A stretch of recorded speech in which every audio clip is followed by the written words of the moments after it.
Nah, ini informasi penting buat kalian. Jadi kan lagi booming nih kasus gagal ginjal akut pada anak-anak yang terjadi secara misterius. Penyebabnya belum diketahui. Si kecil awalnya sakit, batuk, demam, pilek, diare seperti biasa.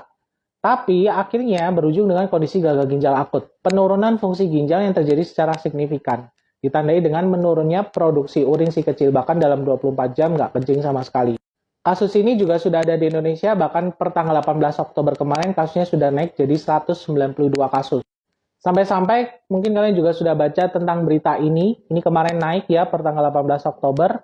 IDAI, Ikatan Dokter Anak Indonesia, mengeluarkan rekomendasi untuk menghindari dulu penggunaan obat sirup paracetamol.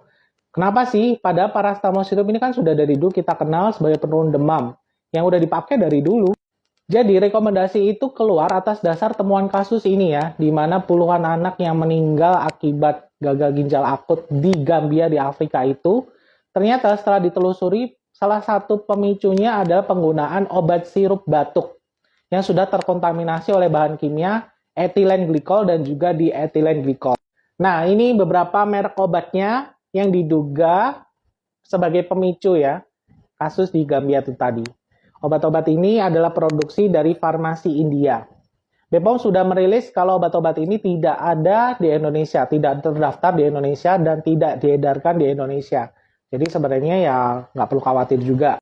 Akhirnya sebagai bentuk kewaspadaan diri dari IDAI, Ikatan Dokter Anak Indonesia, yang mengeluarkan rekomendasi tersebut untuk mewaspadai penggunaan obat sirup paracetamol. Karena sampai saat ini belum ada rilis resmi dari BPOM menyatakan bahwa obat sirup paracetamol ini berbahaya. Ya, karena paracetamol ya sudah dari dulu kita pakai dan aman-aman aja sebagai obat penurun demam dan pereda nyeri. Jadi ya kita tunggu dulu rilis resminya dari BPOM karena saat ini masih diuji lab. IDAI hanya mewaspadai dini, bukan menyetop, bukan menghindari, bukan akhirnya suruh hentikan, hanya mewaspadai. Ini bukan akhirnya membuat kalian para orang tua jadi panik, takut mau pakai obat sirup paracetamol. Balik lagi, ini belum terbukti sebagai penyebab dari kasus gagal ginjal akut tadi yang terjadi pada anak-anak. Alternatifnya gimana kalau misalnya anak saya demam nih dok, saya sudah dengar berita itu udah parno duluan.